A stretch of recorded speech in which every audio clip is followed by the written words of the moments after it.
Welcome to the Dinosaur George podcast, a show about paleontology and other earth sciences. Dinosaur George is a public speaker, author, and TV host with 30 years of study in paleontology. He has performed live in over 4,500 events across the US and Canada. Now, here is Dinosaur George.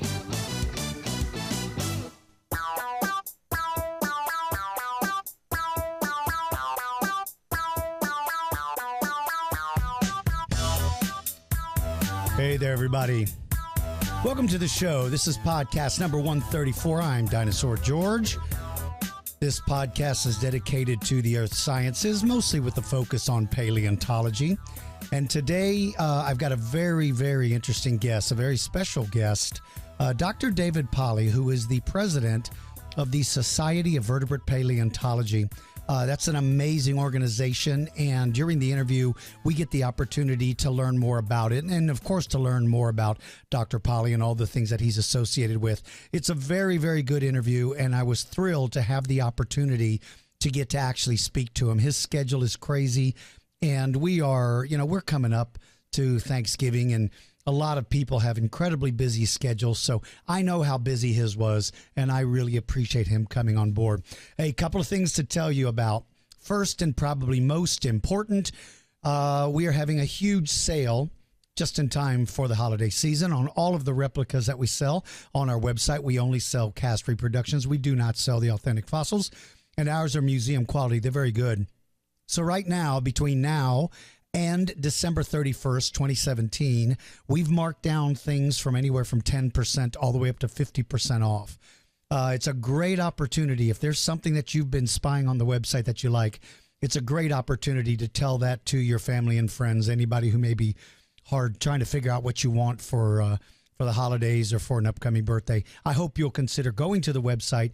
It is store.dinosaurgeorge.com, and you can see everything. Like I said, the overwhelming majority of stuff is all marked down. For everybody listening to the podcast, welcome. To everybody watching on YouTube, nice to see you all. Or I don't actually physically see you, but you understand. So it's good to see you all. A couple of things what I've been doing. I've been very busy with the Traveling Museum. Most recently, we had stops in San Antonio, Texas, at a place called Broccoli Elementary. And then we stopped at Hughes Elementary up in Roanoke, Texas, which is a little bit north of Dallas, or north of Fort Worth, actually. We had stops there. Students were absolutely great. The public was great. The teachers are great.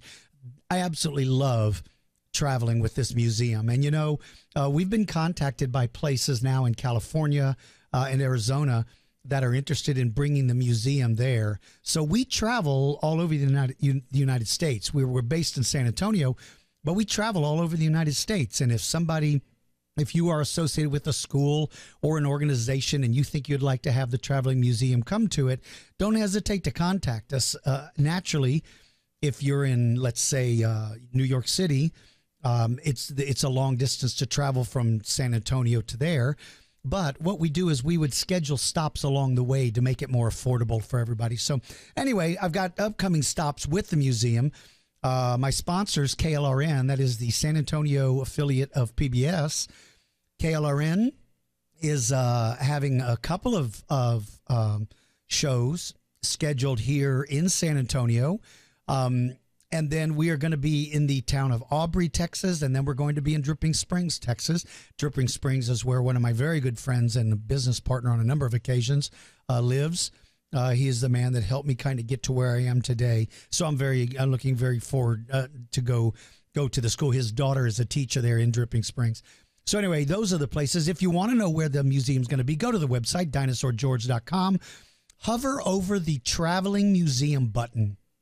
And then on the drop-down menu, click on calendar, and you can see everywhere I'm going to be. Obviously, I'm mostly in Texas, but again, I hope that you will consider bringing us to your community, because it really would be. I would find it to be absolutely fascinating to get to do some traveling. We've been to Florida and places like that. So anyway, I'd love to do that. Well, listen, I'm going to run a little short commercial, and then we're going to go right into this interview with Dr. Pollys, because it's very, very interesting. So you guys stick around for just a second. I promise you'll like it, and it's very informative. Really cool. So anyway, hang around, and we'll see if we can make it through this commercial. Would you like to buy fossil replica skulls, teeth, claws, and more? Then visit our catalog at store.dinosaurgeorge.com. We sell replicas rather than real fossils so that we don't deplete the resources. Our replicas and casts are museum quality and look real, but are much more affordable. From dinosaurs to ice-aged mammals to modern animal skulls, there is something for everyone. Visit our online catalog at store.dinosaurgeorge.com and start your collection of amazing fossil replicas today. All right, we're going to jump right into the interview with Dr. Pollys. So here we go. When you say the word paleontology, most people immediately think of dinosaurs. But the field of paleontology goes way beyond just the study of dinosaurs. One of the most important organizations for the science of prehistoric life is the Society of Vertebrate Paleontology. It was founded back in 1940, and its focus is to advance the study of paleontology. Well, here to tell us more about the organization is the current president of the society, Dr. David Pollys. Dr. Pollys, welcome to the show. Thank you. We really appreciate you doing this, especially in a week. This is the week of Thanksgiving. I know you've got probably 40 million other things going on, so I really appreciate it. So it's customary to kind of ask a little bit about you. Tell us a little bit about you. Well, as you already said, I am a vertebrate paleontologist, which makes me part geologist and part biologist, but primarily vertebrate paleontologist. I'm currently work at Indiana University in Bloomington, Indiana. I'm in the Department of Earth and Atmospheric Sciences, but also with connections to the biology and anthropology departments, as a paleontologist might. I've been here for about 10 years, and for the 10 years before that, I was in London, England, at the University of London, at the Natural History Museum. I grew up in Missouri and started collecting fossils there, though mostly Paleozoic invertebrates, and sort of developed a love of paleontology between then and finishing university. You know, I was reviewing your educational background and your career. If I would have covered everything that you've done or are doing, it would have eaten up the entire interview just to introduce you. So how on earth do you have time to be president of the Vertebrate Paleontology Society on top of everything else you do? There's a few times a day when I ask myself that. Actually, there's quite a lot of support with being president, both from the executive committee and the vice president, but also our business office, which is quite helpful. Right. But there are a lot of ways in which being president of SDP is the priority over other things. So I think maybe the better question to ask is, how do I do the other things when I'm president of SDP? I understand. Now, since you're a vertebrate paleontologist, is there a focus group of things that you prefer to study, or is it dinosaurs? Is it mammals? Is there one group of animals you kind of focus mainly on, or is it more broad than that? My primary expertise is mammals. I started off working on the mammalian order Carnivora in the completely extinct carnivorous mammal group called the Creodonta, which is now largely broken up into smaller groups. So those are my real expertise.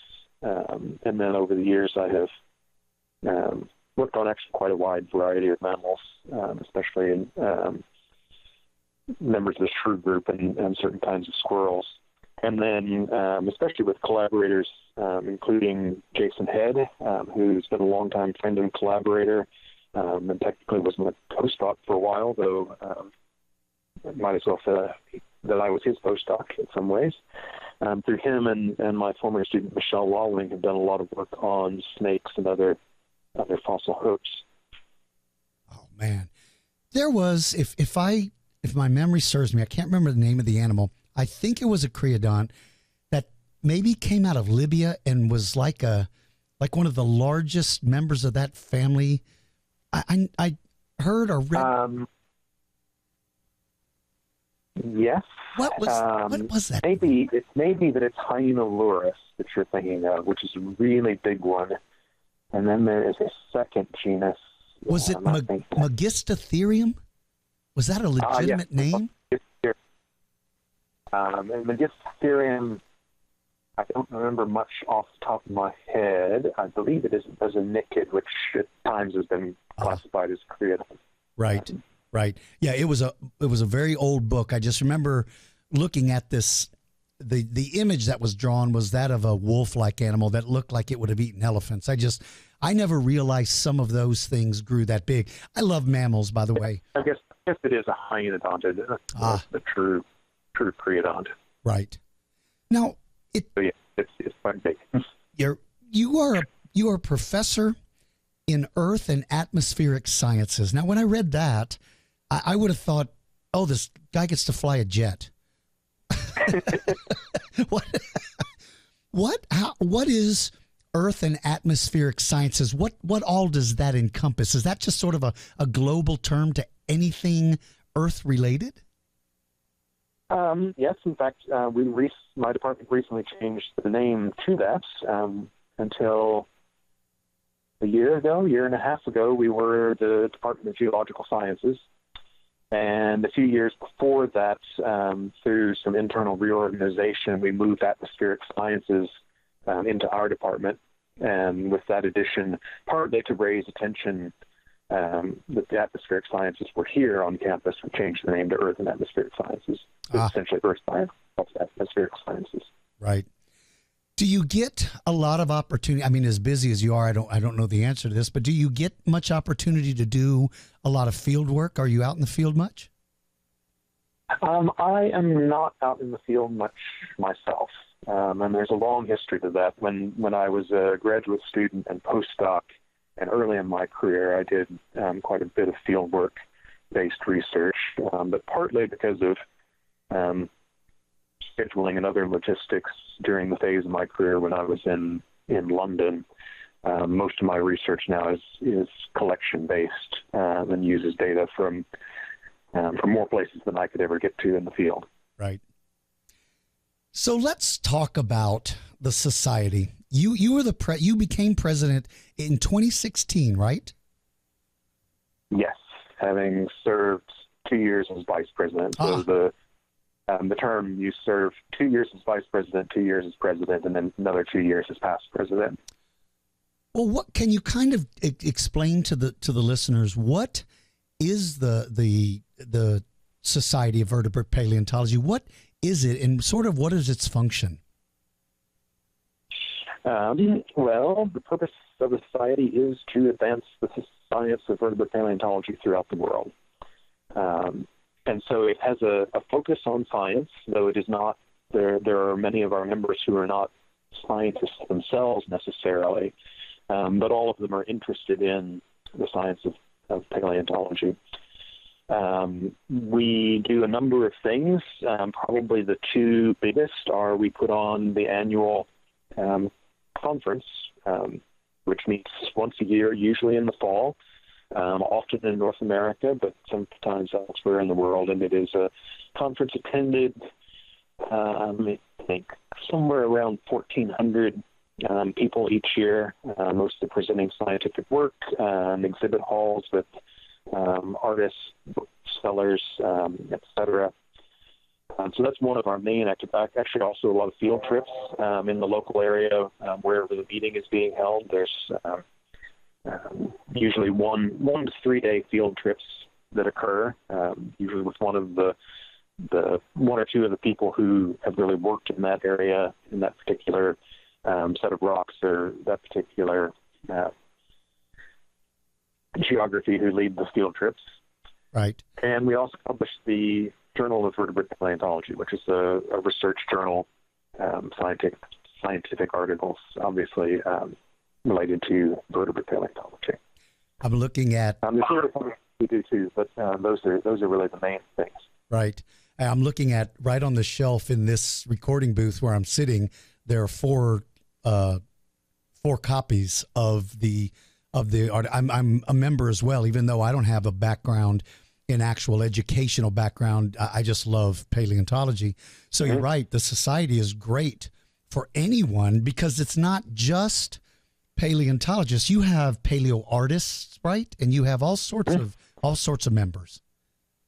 Yeah, we do indeed. And even in the leadership of our society, we have people who are not professional paleontologists in that sense. So they range from anyone who's just simply fascinated by fossils, and as you said, artists, writers, publishers, students. Actually, we have a really large student population, both graduate students and undergraduates, and sometimes even high school students. Wow. So is the society sort of a governing body that sets the standards for, let's say, naming a new species, or because there obviously has to be some sort of rules in order for everybody in the world to be following that same basic thing? Does the society sort of set those rules and oversee them, or has that been something that was much earlier and everybody just seems to follow that set of rules? The rules for naming species, there is, of course, a set of them that establishes priority. They're a bit like a law book, if you will, on priority. That's done by the International Commission on Zoological Nomenclature. And that is older than the Society of Vertebrate Paleontology and covers not just paleontology, but zoology as a whole.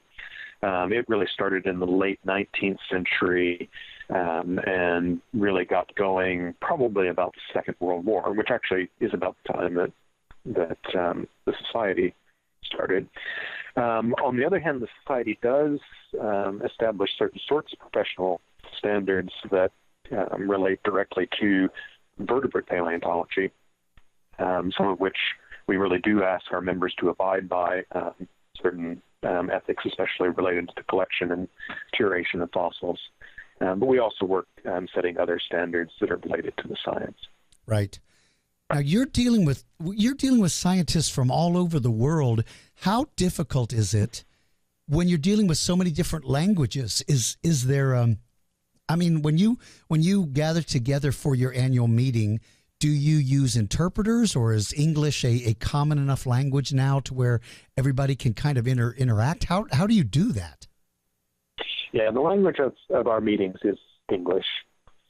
And these days, by which I mean last 15 to 20 years, the international language of science really has become English. And it's actually rare to go most places and not have a conference in English, even if you're in a non-English speaking country. It hasn't always been that way. Actually, let me back up for a second. Not only are conferences done that way, but almost all scientific publication in the field is now done in English. But if you back up 20 years or 25 years, certainly the latter wasn't true.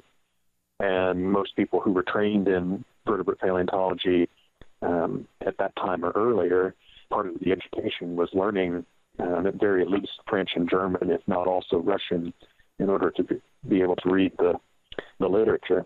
Chinese is also a big language for paleontology literature. Man. Well, the website to the society is vertpaleo.org, vertpaleo.org.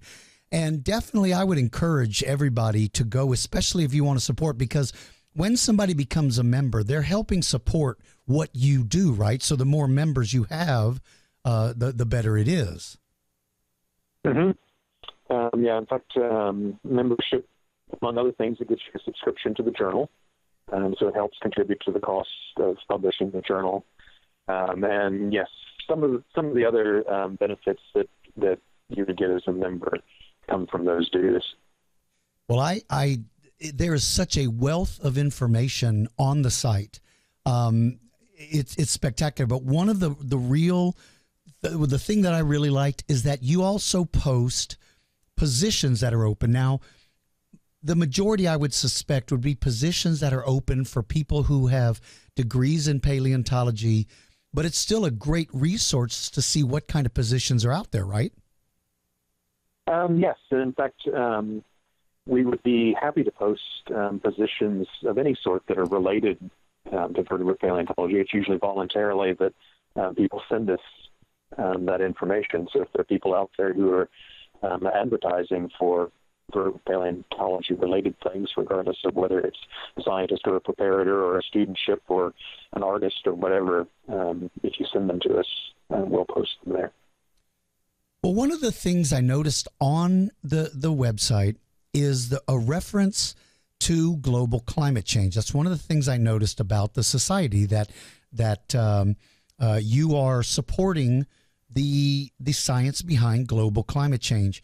Why do you find that important when the average person would look at it and go, well, aren't you guys studying things that lived a long time ago? Why would that be a part of what you do? Explain why the society believes it's important that be part of what you guys do.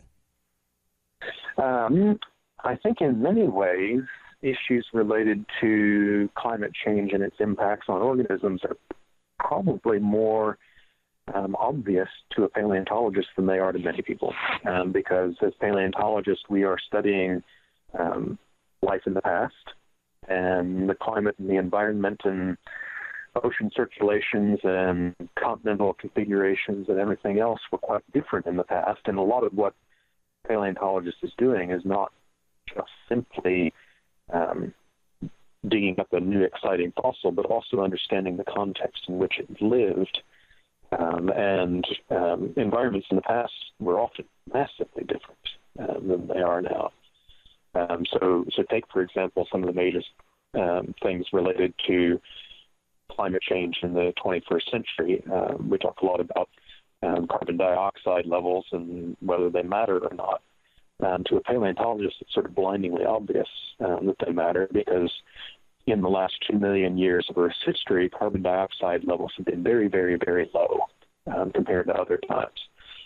Step back to the Mesozoic, when the dinosaurs became extinct, so the Cretaceous era, carbon dioxide levels were way off the charts compared today, and the climate was very, very different, one that would not be very easily compatible with a lot of species that are living today. So we're very aware of what's happening, also aware of the pace at which it's happening, because as paleontologists, we look at fast climate changes or fast environmental changes or fast extinction events in the past, and often they're taking place, playing out over thousands or tens of thousands or maybe even hundreds of thousands of years of change, whereas climate change at the moment is changing in just a fraction or a blink of an eye in a paleontologist's point of view. Wow. Well, when Jurassic Park came out, I saw the benefit, which was up until the release of that movie, most people thought of paleontology as this very small group of mostly men, grizzled men with old dusty caps and working out in the field for years and coming back once a month to buy more beans and rice or whatever they were living on out there in the middle of nowhere. They would come in to trade their pelts or whatever they did. So Jurassic Park comes out, and it causes an explosion of interest in paleontology. And, suddenly everybody wanted to go into museums, and huge generation of young people wanted to be scientists. And fortunately for science, they showed a female paleontologist, which was great because that motivated. So all of that was great. But I also saw the flip side to that. And that was, now a lot of people wanted to own something that they never dreamed they could have. And that was dinosaur bones. How difficult is it for the society and for everyone in paleontology? How difficult is that? Or what kind of impact does the private collecting of fossils have on the science of paleontology? Let me think about where to start with that question, because it has sort of several important threads in it that would be worth talking about. I'm going to start with vertebrate fossils are pretty rare. which isn't to mean that there aren't a lot of fossils. But if you are, think about if you were a biologist instead of a paleontologist. Some of the things that you look at are involve counting species and what is diversity in one environment versus another, or one time versus another. What kind of variation? Are some species more variable than others? How does that variation arise? And a lot of the processes of evolution have to do with that. When you're a paleontologist, you often, actually, finish now part of that thought. Also, if you're a biologist, you have a whole animal to look at. It's easy to see an entire skeleton and the muscles that go with it, and nowadays even the DNA and et cetera. And when you're a paleontologist, the record is a lot more fragmentary. You more or less have glimpses. You probably, in a well-sampled time period and place, have a pretty good list of how many species were there, but you know it's always incomplete, with small ones less likely to be represented and delicate ones less likely to be represented, and ones that were rare at the time less likely to be represented.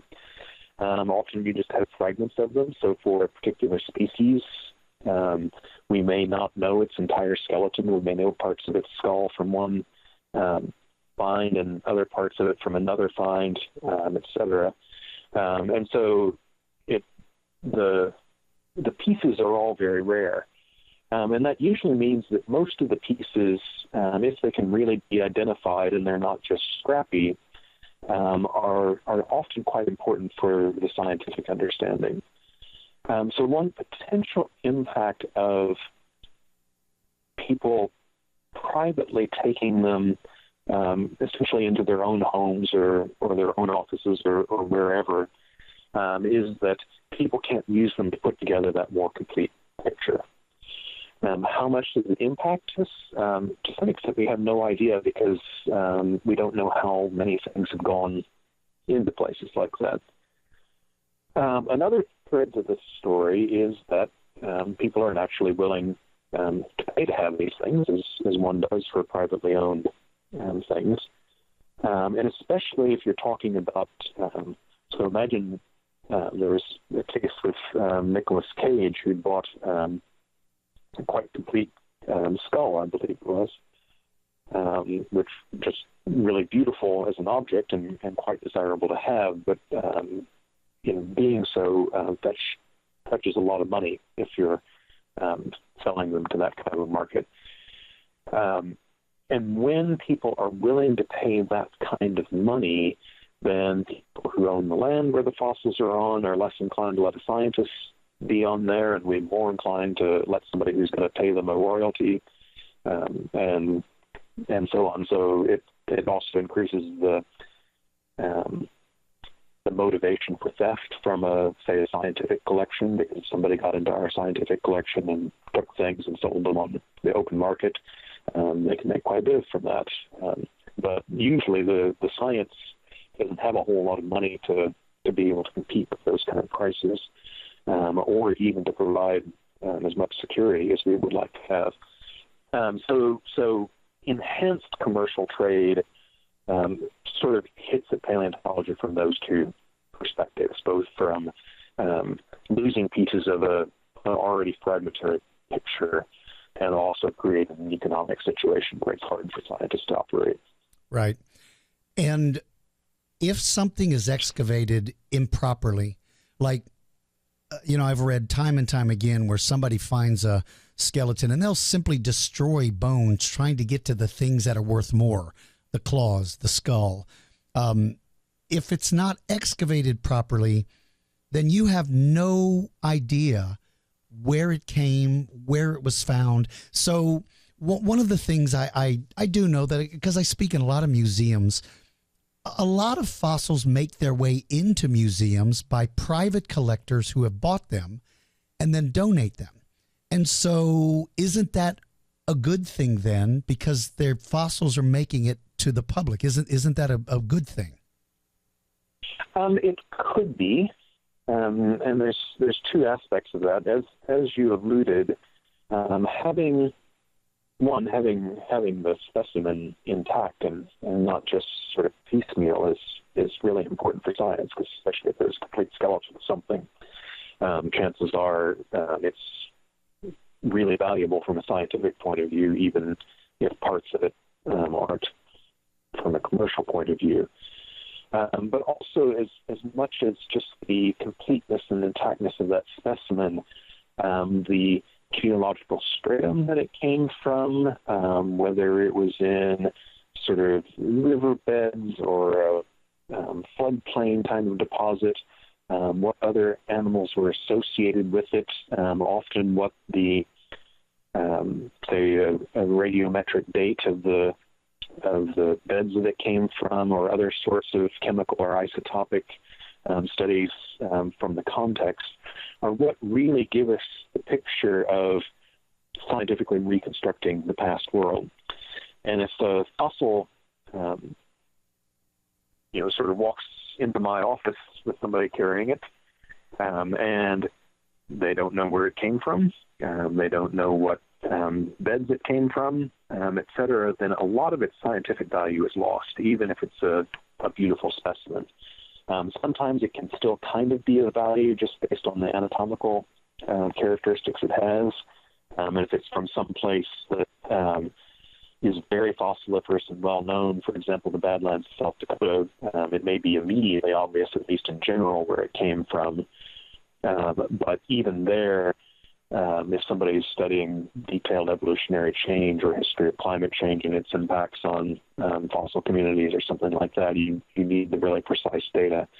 So if that data is lost, then the scientific value is lost. And in fact, we routinely turn away a lot of fossils where people come in and say, "Oh, I've got this fossil, I'd like to donate it to your research collection." But it's essentially our policy that doesn't have that extra scientifically valuable information. We can't take it. Right. But that's a perfect explanation of the science, because science can't be your personal opinion. You've got to uphold the laws of science. And most listeners will go, "Oh my gosh, if somebody walked in and said, 'Here's a dinosaur bone,' why wouldn't you embrace it?" Well, because like you said, if it doesn't meet the scientific criteria, that could cause people to then say, "Hey, next thing you know, you got people coming from all over and you're encouraging people to do it. And they think they're doing right. They're taking these bones." Well, now there are some private collectors, though, that I understand they do the proper techniques. They excavate properly. They make the proper notes.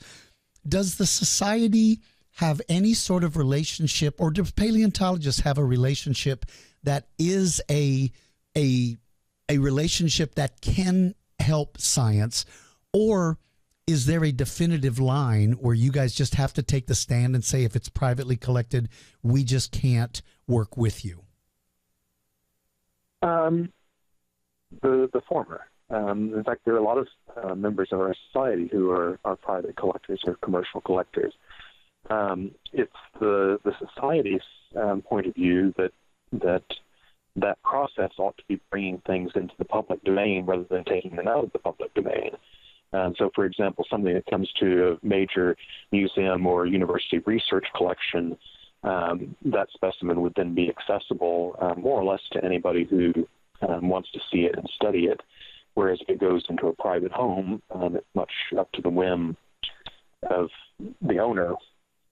But all that said, there are quite a lot of commercial collectors who do, in fact, collect for museums. They collect and make casts that they sell the casts.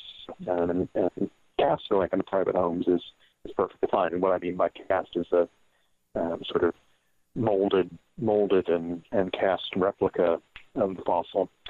So yeah, there's a lot of relationship with private collectors, and especially remembering that we're an international society, the regulations and the relationships between sort of scientists and commercial collectors varies a lot through the world. And there are some places that have quite stringent regulations that on the one hand allow commercial collecting, but on the other hand mean say that all the fossils need to essentially go for review, and those that are scientifically important go into a repository. Those that are less important, the collector gets to keep. In some places, it's not regulated at all. So there certainly are some gray areas in between, but I would say there's not a fundamental division between the society and commercial collectors. Right. Well, my story, just so that you know, about 23 years ago, I opened up a small science store.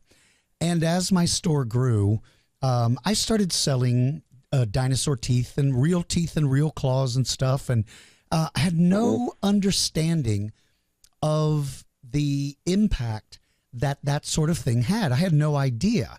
And as I became more familiar and I started finding out that, you know, people are going in at night with lights into federal lands and stealing fossils and then selling them on the black market.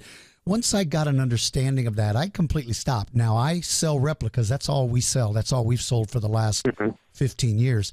So the replicas are great because it allows somebody to have a Tyrannosaurus Rex tooth, and it doesn't take it away from science.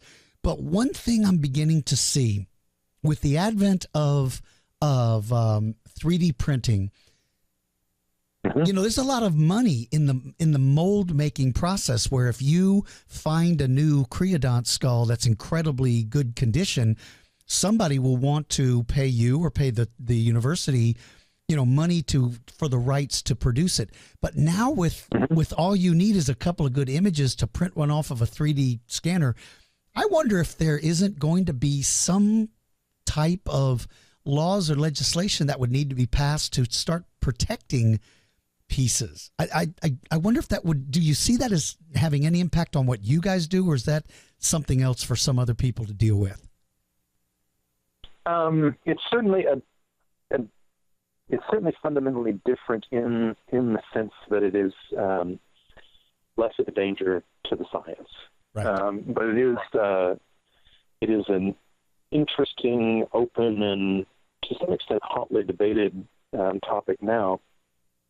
And so, for example, there are some museums, and museums typically don't have much of a budget themselves, who would like to retain copyright to all scans that are made of their material, either so that they can sell them as reproduction to make money, or so that they can keep to their sort of public repository sense and make them available freely. And I'm trying to think of other examples, but certainly there are all sorts of permutations on the idea of who owns a scan. Is a scan a creative work? So copyright law, normally if you're the creator of something, so if you go take an artistic photograph, you're essentially a photographic artist, and you hold copyright to that image. But if you make what is hopefully a exact scan of a fossil, there's even ambiguities in copyright law whether somebody can own that scan as copyrightable material, or whether it is just simply an exact replica of a natural object and therefore not copyrightable. So it's an interesting time for that, but it certainly is the case that increasingly more and more scans of fossils are available, and for those people who have access to 3D printers, and probably most people do, because it's more and more common for even fairly low-budget commercial enterprises like copy centers or whatever to also have 3D printing. People can print them out. Right. That's a great thing. Well, one of the things that I know a lot of people who love paleontology wait for is your annual meeting, because so many announcements are made, so many new discoveries. The one that I still just stand there with my mouth open was when it was announced the new material of Dinosaur and how it gave it such a unique thing. How can you how can you have the position without just you're walking around with your mouth open 7 days a week because of the things you hear, the new discoveries? How exciting is it to be in a position where you get to hear about some of these amazing things? Do you still get excited, or is it become so overloaded? It's just, that's neat. That's interesting. What a good question. I have to think almost a little bit to answer that. I can certainly remember some very exciting talks that I've heard where somebody described something completely unexpected, and which I first encountered as a talk in the annual meeting. And as you get to know a field like vertebrate paleontology better, different things become exciting. Actually, the talk I remember best was actually one of the very first meetings I ever went to, which was a description of a Paleocene fossil, so just after the extinction of the dinosaurs, of an animal that would be closely related to mammals, but had the morphology that one really would expect in the Triassic or even the Permian period, hundreds of millions of years before. And it was a fragmentary fossil, so it wasn't 100% clear. So it was both dramatic that it might be sort of a holdover of a group that had been extinct for a long time, but also exciting because of the clear controversy that would surround the interpretation of the morphology. That talk, I think I would actually still be excited if I heard it for the first time now, exactly the same way. There are other talks that, the first time I got to hear them, I would have been very excited about for one reason, just because they were new.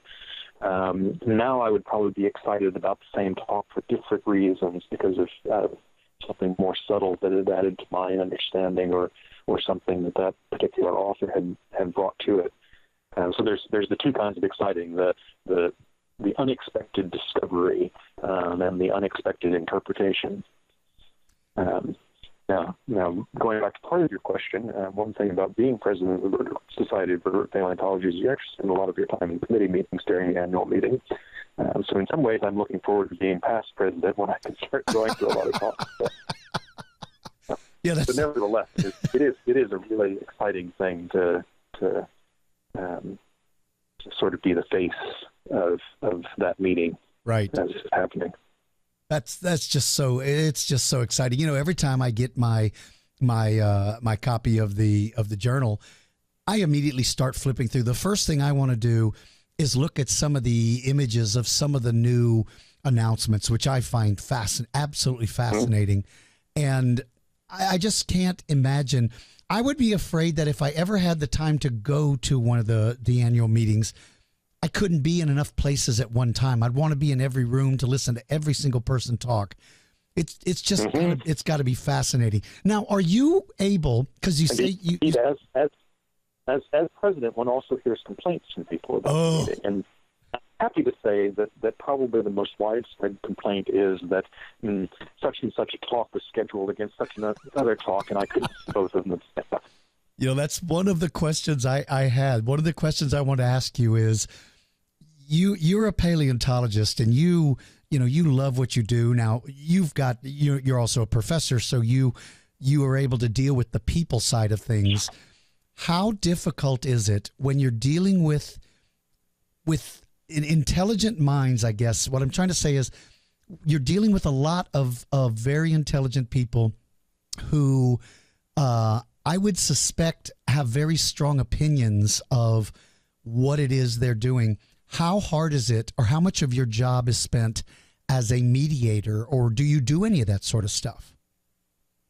In principle, we do, but I'm happy to say that that vertebrate paleontologists, I think by and large, really love their science. Do, of course, love to argue with one another, right, but often in a pretty friendly, scientific sort of way. Right. They can certainly get passionate about it, but it rarely actually spills over into problems that need to be mediated within the society. Right. There have been some exceptions to that. So happily, I would say very, very little of my time is spent doing that. Boy, that's nice. Well, you're going to serve. You will have served 2 years, and then you serve a position of past president. Are you able to come back again, or is it something that they say two terms is all you get? No, I would have to go read the details of the bylaws to know the technical answer to that. But it is not usual for somebody to be president more than once. We're a big society, and there's lots of good people out there to do it the next time. Right. It's a 6-year thing from start to finish. So somebody that did it twice, it would be 12 years, which is a big chunk of somebody's career. Boy, no kidding. Have you really enjoyed doing it, or is it difficult for you to fit in around the rest of your real career and everything else you do? Both. Yes to both of those things. It's a real honor to do it. I can, very clearly remember when I first joined the society. I was an undergraduate. It was a while before I was even at a meeting, but I just loved getting the journal. Certainly would have never imagined that I would be president of the society, and it's a real honor and it's a real joy. Was a bit trepidatious at the start, as one might be. Right. But it's been uplifting and a joy to do. It has been a busy term, partly because of fossil protection issues, and in this case, particularly with the National Monument executive order by the current presidential administration to perhaps shrink or disestablish, if you want to call it that, the two national monuments in particular, Grand Staircase-Escalante National Monument and the new Bears Ears National Monument in southern Utah. And both of those are incredible resources for vertebrate paleontology. And if the protection on those sites was lost, it would be a big blow for all the fossil protection issues that the society has fought for. Right. So this year, especially has not only myself, but we have the Government Affairs Committee, the rest of the Executive Committee, plus a lot of our members has put in a lot of time on that issue. So it certainly does impact other parts of my life, but I think it's well worth it. Right. Well, I'm surprised that you brought up that topic, because that actually was the last part of this interview, is I wanted to talk about Grand Staircase-Escalante and Bears Ears National Monument. It is, those two locations have, from what I've read recently, have incredible formations where all sorts of new species are being found, and just amazing bit of information. Amazing scientific information there that's waiting to be excavated. But my understanding is, like you said, the current administration is taking that protected land, and is it turned back over to the state, or is it turned over to the public? What exactly is going on with that? Well, that's a good question. What exactly is going on with it? I can speculate on that some. Those lands never belonged to the state. They're in the boundaries of Utah, but they've since there was the concept of federally owned lands, they had been federal lands long before there was the state of Utah. And before they were made national monuments, they were also federal land. There are some details. There are a few sections, few square miles that were given to the state at the time the state came into being to fund the public school system. But when the monuments were created, there was a land trade, so that the state received different land in return for what went into the national monument. The Grand Staircase-Escalante National Monument was quite specifically established in order to protect the vertebrate paleontology there, plus some other resources like archaeology and landscapes from mining that was planned, coal mining specifically. And there are different grades of protection on different parts of federal land. So generally speaking, federal land has what's called a multi-use policy. It has had for decades. And that means that there's some compromise made between different kinds of uses. So as in order to benefit sort of a good cross-section of the country. And sometimes mining is allowed on public land, sometimes ranching is allowed, sometimes they're set aside for wildlife conservation, sometimes they're set aside for for scientific purposes.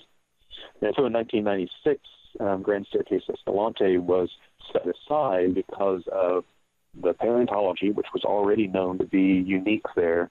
It preserved some intervals of the Cretaceous period that are not represented anywhere else, but also because of the wildlife and the pristine wilderness that was set aside to protect it from the coal mining. As far as we can tell, the administration in Washington wants to open it up for mining again. Oh, God. Which would be devastating for the fossils. That's a little bit different from what the local people in southern Utah want. I think they're mostly interested in ranching rights, because even though it was federal land before, people ran cattle and other sort of ranching things over it until the time that it was, I guess it actually until the 70s. In the 70s, that started to be more tightly regulated where you can run cattle. But it's largely a ranching issue within Utah. But since the monument was established in 1996, not only were the things that were known to be unique then relevant, but since then, the amount of the discoveries there have just been spectacular, and they've really revolutionized what we know about Mesozoic ecosystems. So, for example, we now talk about what's known as the Cretaceous terrestrial revolution, which was going on in the Cretaceous period. So Mesozoic is Triassic, Jurassic, and Cretaceous. You have dinosaurs and other animals all the way through there, but it's really in the Cretaceous that you start to get flowering plants spreading, true mammals spreading, what we would now think of as snakes and lizards becoming common, true crocodilians becoming common. And so a lot of those things, if you go out and look at an ecosystem today on land, what you're going to see are birds and mammals and flowering plants and lizards and snakes and so on. So in some ways, the modern ecosystems originated in the Cretaceous, even though there were still dinosaurs around. Dinosaurs have sort of dropped out of them. And in some sense, the completeness of the finds from Grand Staircase have contributed to really understanding that those ecosystems were a lot more like modern ones than we're used to thinking. And so having invested a lot in the science there, one of the, going back to what we were talking about before, verifiability is an important part of science. And so if you're a paleontologist, and let's say you have two places that you could run a major study, both of them are in the Cretaceous and both of them are likely to have the same kind of fossils, chances are you would pick the one that has the biggest protections on it so that the site remains intact, so that people can come back to the site to verify things later, et cetera. And Grand Staircase now has 2 decades of people choosing to work there, the monument facilitating the work, and it's just been a spectacular boon to our science. And it's also clear that the discovery is there. So I think the figure is something about 19% of it has been systematically surveyed at this point, even though it all has a pretty high potential for fossils. So breaking it up, and especially if it was broken up for coal, because the coal area is exactly the same place that the Lake Cretaceous, the rich Lake Cretaceous fossil beds are. The coal is one unit within those beds. Good grief. Have you had any success in getting through to anyone in a position that can hopefully impact this decision, or is the decision made and it's just going to happen? Do you have any idea? You can make your judgments about the present administration as well as I can. My impression is that they don't really listen right to anyone very well. Right. So at that level, I would say, no, we haven't had any impact. But at other places, either in Congress or other kinds of decision makers, yes, they see the sense of this. So how things will turn out, I don't know.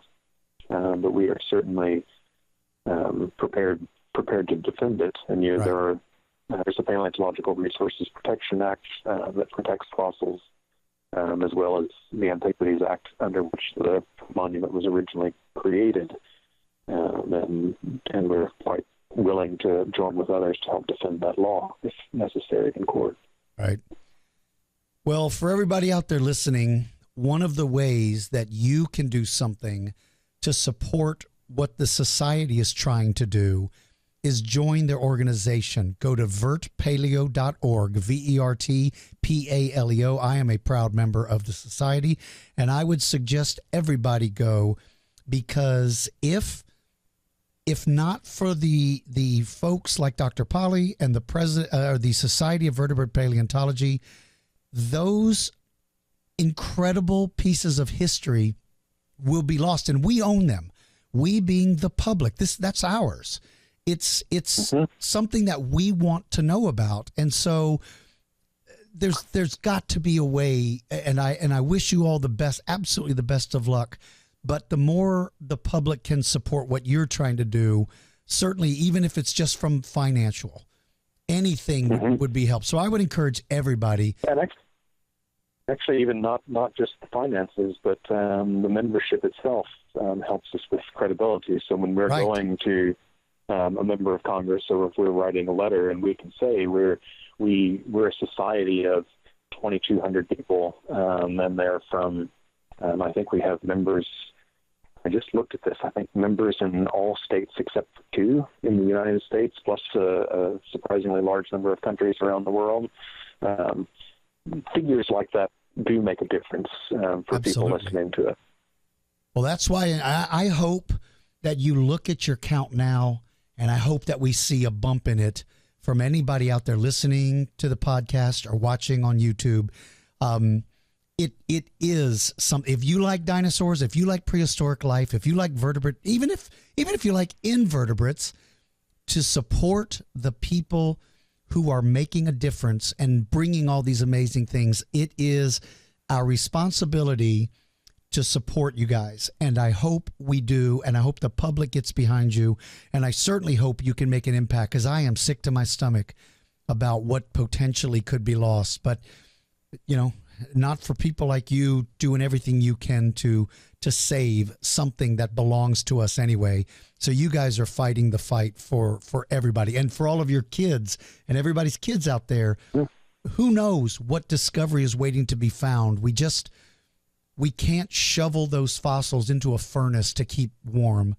There's other means of doing that. We don't need that space. We don't need that spot. Well, he is the president of the Society of Vertebrate Paleontology. He is also a professor in earth and atmospheric sciences at Indiana University.